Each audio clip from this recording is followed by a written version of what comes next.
លោកអ្នកនាងកញ្ញាជាទីគោរពរាប់អានខ្មែរយើងតែនិយាយថាអក្សររលត់ជាតិរលាយអក្សរពន្ធនារាជាតិថ្កើងថ្កានដោយយល់ច្បាស់នៅប្រការនេះព្រះសង្ឃគ្រប់វត្តតែងខិតខំបើកសាលាឲ្យកូនចៅខ្មែរនៅតាមភូមិស្រុកបានមករៀននៅអក្សរភាសាជាតិខ្លួនតទៅនេះសូមអញ្ជើញលោកអ្នកនាងកញ្ញាទស្សនានៅទស្សនវិជ្ជាបើកបង្រៀនអក្សរខ្មែរនៅវត្តឈូងធំ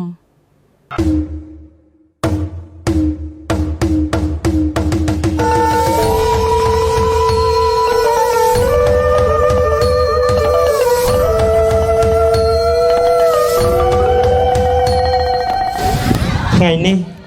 គឺជាថ្ងៃអាទិត្យ7រោចខែចេសឆ្នាំមមីអត្តស័កពុទ្ធសករាជ2570ត្រូវនៅថ្ងៃទី7ខែមិថុនាឆ្នាំ2026ស្ថិតនៅក្នុងឧបលក្ខខត្តសម័យនៃថ្ងៃរសៀលនេះវត្តលក្ខណៈបងជុំធំបានបើកវគ្គសិក្សាខេមរៈភាសានិងជាឱកាសដកវិសេសវិសាលពោពេញទៅដោយអត្ថន័យនិងមានសេចក្តីសមនសមោទនភាពយ៉ាងក្រៃលែងការបើកវគ្គសិក្សានេះមិនត្រឹមតែផ្ដល់ឱកាសឲ្យកូនចៅចំនួនក្រោយបានចេះអានចេះសរសេរនិងយល់ដឹងពីភាសាខ្មែរប៉ុណ្ណោះទេថែមទាំងជាការចូលរួមចំណែកយ៉ាងសំខាន់ក្នុងការថែរក្សាអភិរក្សនិងលើកស្ទួយភាសាអក្សរប្រពៃណីទំនៀមទម្លាប់និងវប្បធម៌ជាតិខ្មែរស្ថិតថេរកង់បងតទៅដូចមានសុភាសិតដែលចាស់បុរាណបានពោលថាអក្សររលិតជាតិរលេអក្សរពន្ធនារាជាតិថ្កើងថ្កាននេះគឺជាមូលហេតុ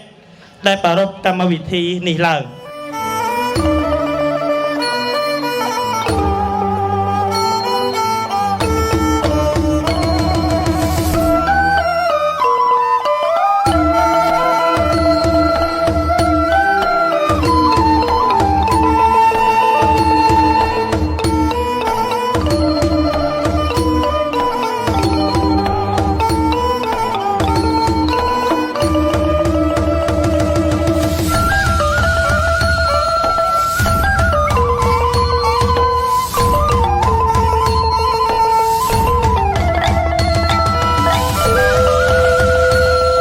តាផ្ដាំញើថាខំប្រឹងរៀនសូត្រយើងនៅខ្ចីក្មេងវ័យនៅសិក្សារៀនសូត្របានច្រើនអនាគតយើងហើយដូច្នេះចៅខំប្រឹងប្រែង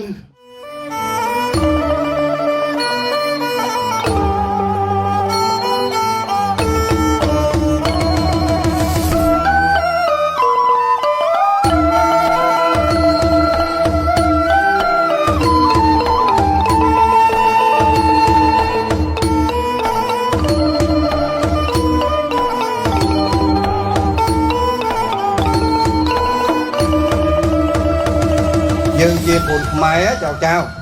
ធ្វើយ៉ាងណាសូមចៅថាទៅសាលារៀនយើងចង់រៀនភាសាអីចង់និយាយភាសាអីក៏បានដែរប៉ុន្តែចៅមកដល់តែចៅសូមថានិយាយមួយម៉ែឪចេះយើងប្រឹងនិយាយភាសាខ្មែរយើងឲ្យច្បាស់ហើយចៅឡូវនោះអត់ទេឡូវនោះមិនចេះភាសាខ្មែរហ្នឹង50%យើងមិននិយាយអក្សរសាស្ត្រទេកិនតែភាសាខ្លួនឯងហ្នឹងមិនចេះផង50%ហ្នឹងហើយអញ្ចឹងសូមផ្ដាំដល់ចៅភាសាខ្មែរត្រូវនិយាយឲ្យច្បាស់លាស់ភាសាវៀតណាមត្រូវនិយាយច្បាស់លាស់ភាសាណាក៏ដោយបើយើងចេះច្រើនគឺជាការមួយប្រសើរក៏ជាការមួយចម្រើនដែរហ្នឹងហើយសំខាន់បំផុតយើងប្រឹងខិតខំប្រឹងរៀនសូត្រនៅចៅយកចិត្តទុកដាក់ក្នុងកិច្ចការងាររៀនសូត្រមែនទេហើយឪពុកម្ដាយចឹងដែរអាណាព្យាបាលចឹងដែរជួយបង្ហាត់កូនយើងឲ្យនិយាយភាសាខ្មែរច្បាស់ផងបើអក្សរខ្មែរហ្នឹងវាចេះមិនបានទៅច្បាស់លាស់សូមថាជាពិសេសគឺភាសាយើងមកឯង